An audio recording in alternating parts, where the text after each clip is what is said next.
दोस्तों, आज की कहानी बहुत ही इंटरेस्टिंग और मजेदार होने वाली है, इसलिए आपसे रिक्वेस्ट है कि चैनल को सब्सक्राइब कर लीजिए। चलिए शुरू करते हैं आज की कहानी। गर्मियों के दिन थे।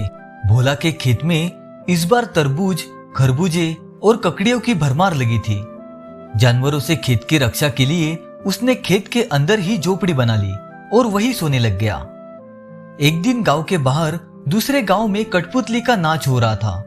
भोला को भी कठपुतली का नाच देखने की बड़ी इच्छा थी, लेकिन अगर वह नाच देखने जाता तो खेत में किसी के ना होने से गिद्धड़ और दूसरे जानवर खेत को सफाचट कर जाते।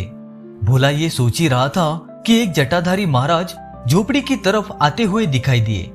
उनको देखकर भोला खुशी के मारे उछल पड़ा।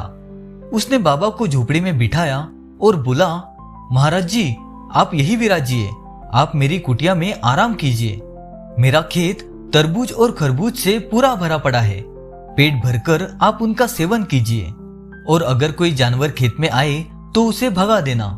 मैं पास के गांव में कठपुतली का नाच देखने जा रहा हूँ। आधी रात के बाद मैं वापस लौट आऊंगा। महाराज जी को और क्या चाहिए था? वे बोले, खुशी से जाओ, बाबा जी सब देख लेंगे।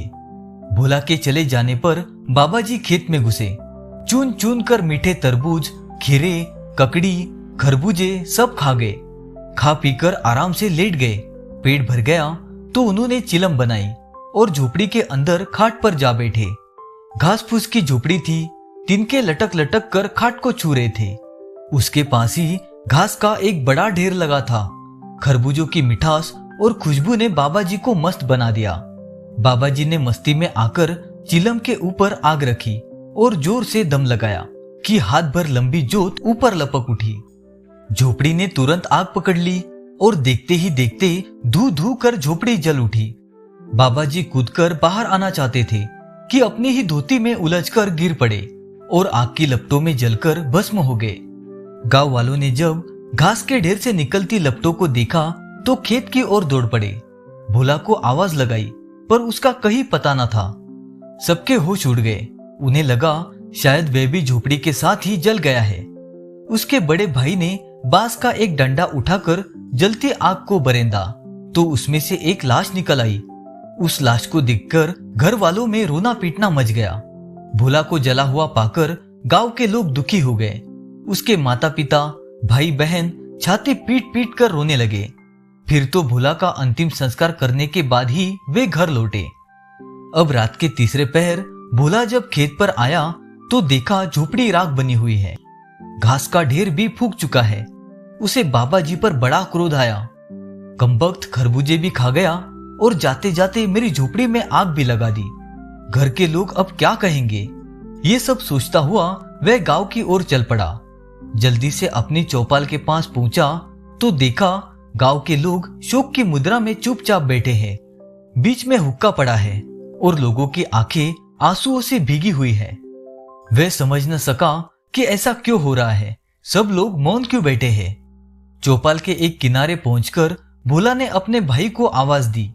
भोला को देखते ही लोग चौंक उठे। एक ने चिलम उठाकर उस पर दे मारी। भोला कपड़े झाड़ने लगा। भूत भूत कहते हुए लोग भाला लाठियां लेकर उसके पीछे दौड़ पड़े। मारो मारो, भूत आ गया। लोगों को अपने पीछे भागते देख भोला तीतर की चाल हो गया। भागकर अपनी जान बचाई। वह समझ ना सका कि लोग उसे क्यों खदेड़ रहे हैं। फिर भोला भागकर गांव के पास ही अपने खेत में जाकर बैठ गया। सूरज उगने के साथ ही गांव का एक धोबी घाट की तरफ जा रहा था कि उसे खेत के पास भोला नजर आया। उसे देखकर भोला उठकर उसकी ओर चल पड़ा। वह धोबी से पूछना चाहता था कि गांव के सब लोग ऐसा क्यों कर रहे हैं, बात क्या है, लोग उससे नाराज क्यों है। भोला को अपनी तरफ आते देख धोबी ने अपनी गठरी वही डाल दी और भूत भूत कहता हुआ गांव की ओर भागा। भोला सोच में पड़ गया, आखिर बात क्या है, लोगों ने उसे क्यों भूत बना दिया है। तभी उसने देखा कि गांव के लोग भाला, लाठियां और जलती हुई लकड़ियां लेकर धोबी के साथ उस ओर बढ़ रहे हैं। लोगों को आते देखकर वह अरहर के खेत में घुस गया। कहीं किसी ने भाला फेंका तो मुफ्त में जान गंवानी पड़ेगी। मूर्खों ने जिंदा आदमी को भूत समझ लिया। फिर भोला सोचने लगा कि रात को ही यहाँ से निकलूंगा और जब भैया चौपाल में अकेले होंगे तभी उन्हें बताऊंगा कि मैं भूत नहीं हूँ। जब रात के लगभग 10 बज गए तो भोला डरते डरते गांव में पहुंचा और कोई देख ना ले इसलिए छिपता छिपाता वह चौपाल के किनारे के नीम के पेड़ के आड़ खड़ा हो गया। फिर मौका पाते ही भैया से बोला, भैया डरना नहीं, मैं भूत नहीं हूँ। सुनते ही भैया इतनी जोर से चीखा कि गांव वालों की आंख खुल गई। लोग आकर इकट्ठे हो गए। लोगों को इकट्ठा देख भोला डर गया और उसने सोचा यहाँ से भागने में ही भलाई है। वह तेजी से भाग खड़ा हुआ।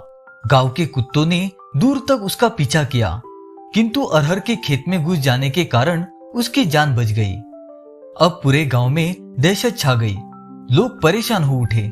कमबख्त स्वयं तो मर गया, लेकिन दूसरों के लिए मुसीबत बन गया है। भूत के डर से लोगों ने अपने काम काज छोड़ दिए। उन्होंने सोचा ऐसा भूत कभी नहीं देखा जो ना हल जोतने दे ना कपड़े धोने दे और रात रात गांव में आकर लोगों को परेशान करे। अगले दिन गांव में कुछ सिपाहियों को लेकर एक थानेदार आया। उन्हें एक डाकू की तलाश थी। थानेदार को जब मालूम हुआ कि इस गांव में एक भूत आता है तो उसने वही डेरा डाल दिया। सोचा शायद वह भूत ना होकर वही डाकू हो जिसकी तलाश कई दिनों से हो रही है। थानेदार ने गांव वालों को बुलाकर पूछा वह भूत लोगों को किधर घेरता है। गांव वालों ने बताया वह ज्यादातर अपने खेत के आसपास ही बैठा रहता है जहां झोपड़ी में वो जल गया था। थानेदार मूंछों पर ताव देते हुए बोला, अच्छी बात है, आज रात को ही हम उसे पकड़ लेंगे, तुम लोग भी हमारे साथ चलना। फिर रात हुई। चारों तरफ घना अंधेरा छा गया। गांव के लोग थानेदार और सिपाहियों के साथ उस जगह पर जा पहुंचे। खेत पर जाकर थानेदार घोड़े से उतर गया। अपनी सुरक्षा के लिए सिपाहियों ने 2 खूंटे जमीन में गाड़ दिए और घोड़े की पिछली टांग उन खूंटों से बांध दी ताकि वे कहीं भाग ना जाए। अब वे लोग भूत की तलाश करने लगे। भोला अपने खेत के किनारे लेटा हुआ था। लोगों को अपनी ओर आता देख वह उठ बैठा और सोचा पता नहीं अब कौन सी आफत आएगी। उसके मन में आया कि अरहर के खेत में जा छिपे, लेकिन ये कोई इलाज नहीं है।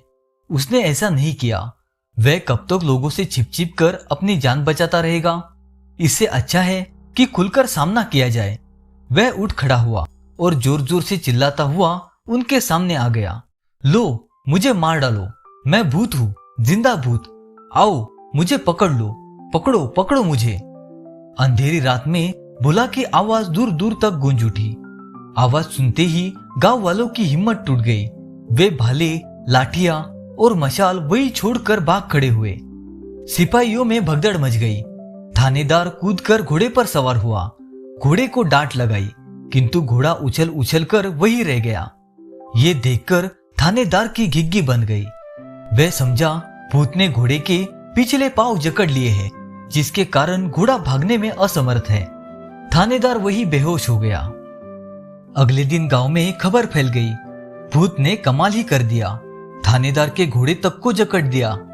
अब उससे छुटकारा पाने का एक ही उपाय है कि उसकी मनौती की जाए। श्राद्ध करने के बाद प्रेत आत्माएं शांत हो जाती है। शाम को सारे गांव वाले मनौती की टोकरी भर मिठाइयां खेत में रखाए। भोला उस समय अरहर के खेत में छिपा सब सुन रहा था। उसका भाई हाथ जोड़कर जोर शोर से कह रहा था, भैया तू चला गया, लेकिन इस गांव के लोगों को माफ कर दे। इन लोगों ने तेरा क्या बिगाड़ा है कि तू इन्हें दुख दे रहा है। तेरी 13वीं के दिन हम लोग मिलकर तेरी पूजा करेंगे। तुझे जो चाहिए बता देना, लेकिन हमारा पीछा छोड़ दो। भोला इन सब बातों से परेशान हो चुका था। उसने सोचा क्यों ना 13वीं के दिन मैं भी वहां पहुंच जाऊं और जाकर देखूं कि कौन कौन 13वीं में आया है। जो मेहमान उस दिन नहीं आएगा उसी के घर जाकर अपनी विपदा सुनाऊंगा। उसे बताऊंगा कि मैं भोला हूँ, मैं मरा नहीं हूँ, मैं जिंदा हूँ। मेरी जगह एक बाबा जी उस झोपड़ी में जल गए थे। 13वीं के पहले आधी रात के बाद भोला चौपाल के गड़े नीम के पेड़ पर चढ़ गया। उसी नीम की छाया में मृतक के क्रियाक्रम के बाद मेहमानों को भोजन कराया जाने लगा। तरह तरह के पकवान परोसे जाने लगे। पकवान देखकर भोला के मुंह में पानी भर गया, लेकिन वह पेट पकड़कर चुप बैठा रहा। उसने देखा सभी लोग दावत उड़ाने आए हैं, केवल उसकी छोटी लड़की के ससुर ही नहीं आए। रात को जब सभी सो गए तो वह भी नीम के पेड़ से उतरा और अपने समधी के गांव की ओर चल पड़ा। सवेरा होने तक वह समधी के पास पहुंच गया और अपनी सारी कहानी उसे सुना दी। सुनकर समधी ने भोला की आव भगत की, खाना खिलाया पिलाया और अपना टांगा तैयार करवाया। फिर भोला को लेकर वह उसके गांव की ओर रवाना हो गया। गांव पहुंचकर उसके माता पिता और गांव वालों ने जब समधी के साथ भोला को देखा तो सब चकित रह गए।